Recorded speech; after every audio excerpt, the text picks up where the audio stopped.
Assalamualaikum warahmatullahi wabarakatuh. Di sini kami selaku mahasiswa Tafsir Ahkam dari kelas F yang diampu oleh Buya Fauzan Zanrif akan melakukan tugas presentasi yang dimulai oleh presentator hari ini, yakni Azkar Riffi Miftah. Kepadanya dipersilakan. Ya, Assalamualaikum warahmatullahi wabarakatuh. Waalaikumsalam warahmatullahi wabarakatuh. Ya, saya di sini akan menjelaskan tentang materi saya yaitu talak sebelum berhubungan suami istri. Jadi talak sebelum jima.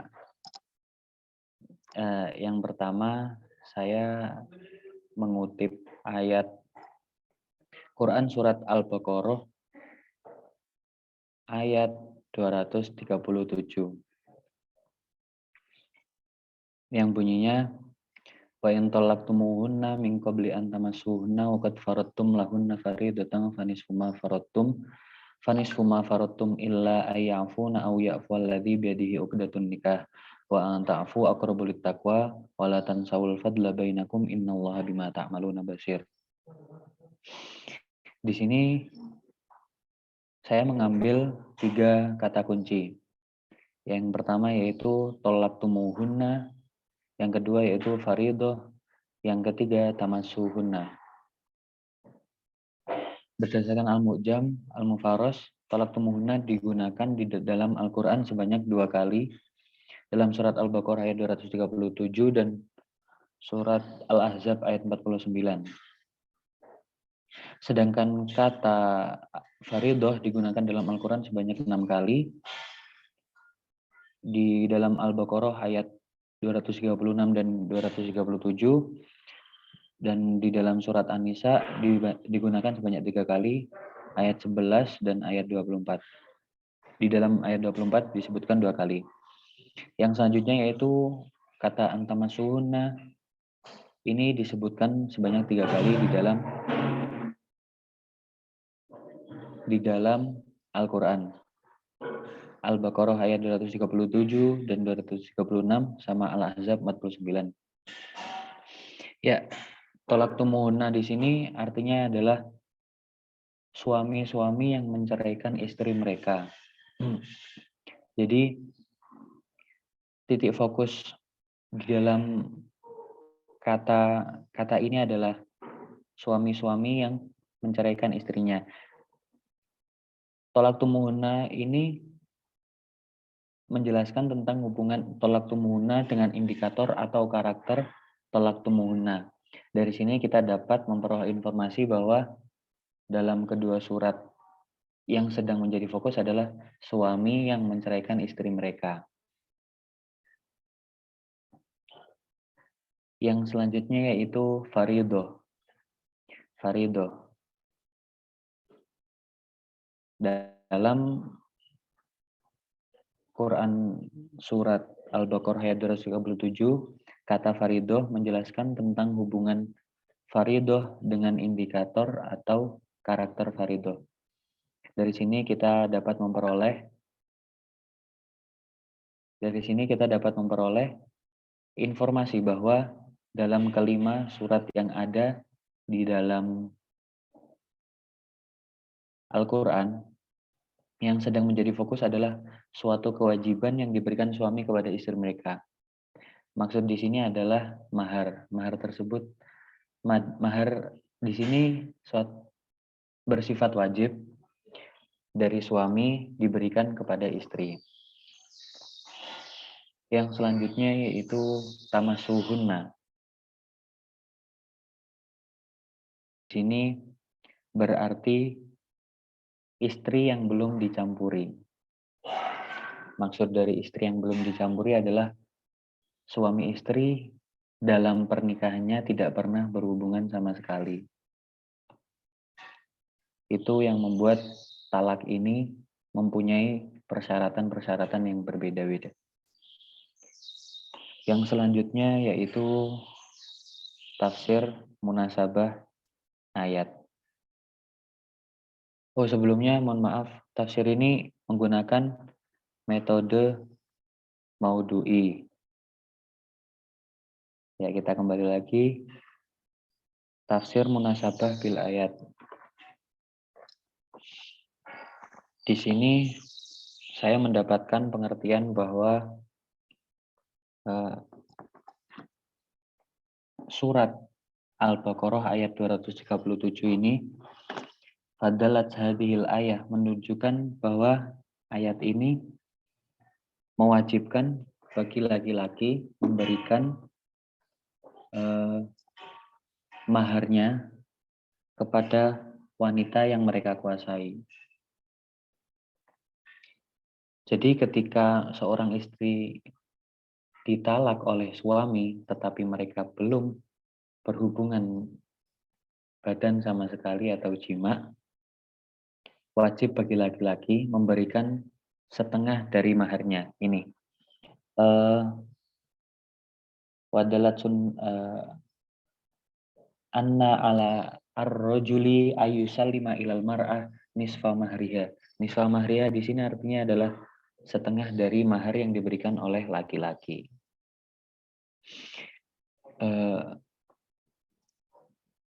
Wadalat sunnatu ala annal mar'ah musallatatun. Dan dianjurkan juga menurut sunnah bagi perempuan tidak menerima mahar tersebut karena dirinya suci gitu loh, belum diapa-apain juga. Tapi kalau laki-laki ini sifatnya wajib memberikan setengah dari maharnya. Untuk apa? Untuk membuktikan bahwa ini belum saya apa-apain gitu. Kata-katanya itu gampangnya ngono. Ini belum tak utek-utek, belum apa-apa nih gitu. Selanjutnya yaitu tafsir bil hadis. Tafsir bil hadis ini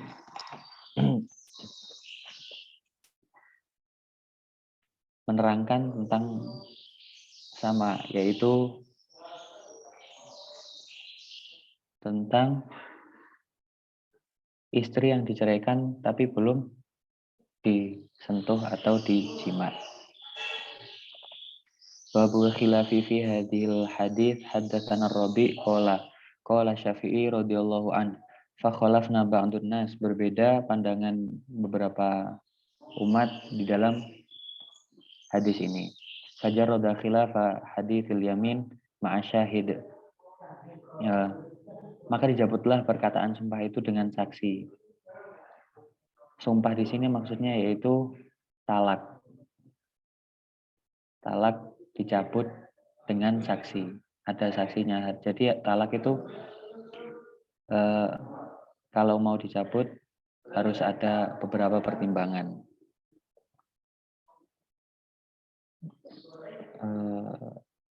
Khalafa ba'dul makna al-bayyinah ala mudda'i. Di sini berbeda pendapat juga tentang makna dari penjelasannya hadis ini. Qala Allah tabaraka wa ta'ala syahidaini min rijalikum fa illam yakuna rajulaini farajulu wa imra'atani. Saksinya itu ada 2 dari laki-laki di antara kalian, dan jika tidak ada 2 laki-laki maka farajulun wa imra'atani, 1 laki-laki dan 2 perempuan. Ya, dari sini mungkin ada yang ditanyakan. Saya kembalikan ke moderator. Baik, terima kasih kepada presentator. Kepada teman-teman lain, silakan menanggapi, memberi masukan, bertanya, ataupun sebagainya. Silakan.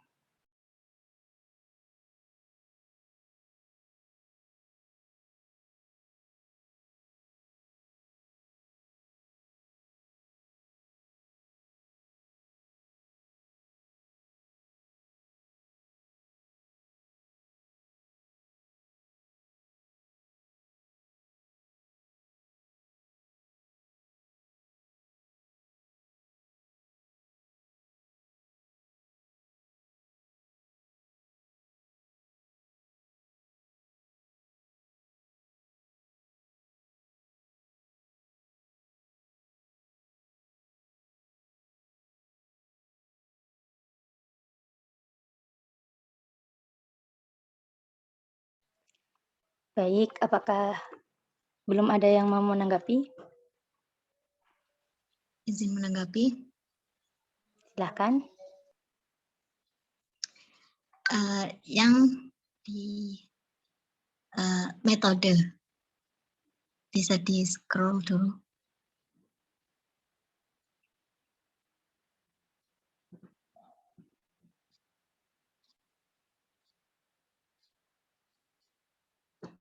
Nah, di situ kan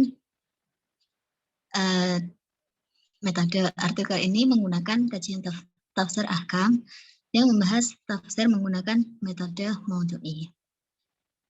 Saya menambahkan ya. Ya. Mungkin nanti di situ bisa dijelaskan dulu metode maudhu'i itu apa sih, begitu. Kemudian bisa ditambah dengan cara-cara menafsirkan dengan metode maudhu'i. Yang pertama, yang kedua, dan yang ketiga, kemudian seterusnya. Mungkin nanti dalam artikelnya bisa ditambah seperti itu. Biar pembacanya itu paham metode maudhu'i itu yang bagaimana atau yang gimana gitu. Terima kasih. Terima kasih Mbak Khairuna. Yang lain?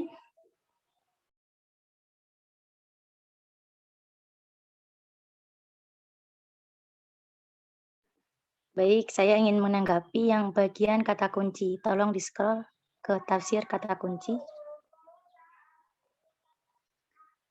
Kan ayatnya panjang ya, tapi kata kuncinya cuma 3. Apakah memang sudah benar-benar cukup, presentator? Ya, namanya juga kata kunci, jadi ya kuncinya itu. Jadi nggak perlu banyak-banyak. Kalau banyak-banyak bukan kata kunci namanya. Menurut saya ini sudah apa namanya? Sudah yang paling inti menurut saya. Menurut saya. Nggak tahu kalau menurut orang lain kan nggak tahu. Gini, jadi yang saya ambil tuh benar-benar kata kuncinya dari mohon digeser ke atas sedikit. Nah, wa in talaqtumuhunna min qabli an tamassuhunna. Di sini kata kuncinya yaitu talak dan mahar, juga wanita yang belum disentuh. Di ayat lain tuh banyak yang membahas tentang talak, tapi talak yang wanitanya udah diapa-apain, udah itulah pokoknya udah dijima. Lah, di dalam ayat ini saya menekankan bahwa talak yang istrinya belum dijima itu berbeda dengan talak yang istrinya sudah dijima. Maksudnya dari segi mahar, dari segi gimana mentalaknya gitu. Apakah talak itu diterima atau tidak gitu. Jadi yang saya tekankan di situnya. Semoga itu menjawab tanggapan dari Mbak Mutiat. Terima kasih. Mari teman-teman yang lain.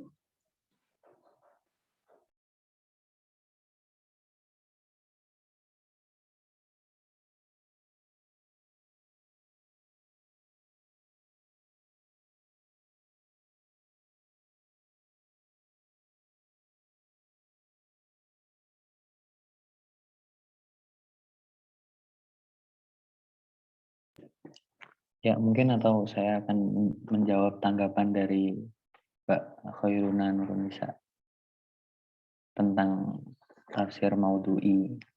Ya saya juga terima kasih telah diingatkan. Saya belum selesai dalam mengerjakan artikel, tapi ya saya sudah ada gambaran. Ya, saya mungkin akan memberikan penjelasan tentang tafsir maudhu'i. Tafsir maudhu'i atau biasa disebut tafsir tematik. Tafsir tematik dapat diformulasikan sebagai atau dapat disimpulkan sebagai tafsir yang mencari jalan keluar atau solusi dari masalah. Solusi masalah ini timbul seputar Al-Quran, tentang kejadian-kejadian yang baru dengan cara menghimpun ayat-ayat yang berkaitan dengannya, atau biasanya juga dengan asbabun nuzul, seperti itu. Mungkin gambaran globalnya seperti itu. Jadi ada beberapa tahap-tahap dalam menggunakan tafsir maudhu'i. Salah satunya ya menggunakan asbabun nuzul. Seperti itu.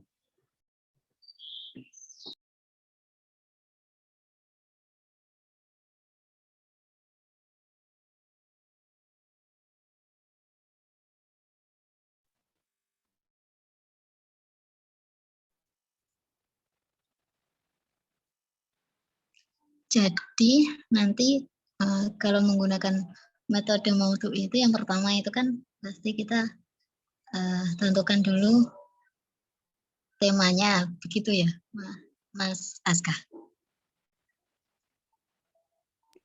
Nggih. Betul. Dan Tema dulu. ayat-ayatnya, ayat-ayat yang menyangkut tentang tema tersebut, begitu. Ya, tafsir ayat bil ayat. Ayat yang berkaitan maksud saya. Iya. Ya. Jadi lebih terfokus pada ayat-ayat, beberapa ayat yang berhubungan dengan tema yang telah ditentukan. Begitu. Nah, terima kasih Mas Oscar. Sama-sama, Mbak.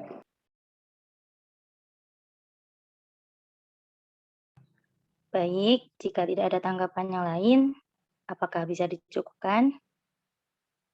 Sepertinya bisa. Kepada Buya Zenrif, semoga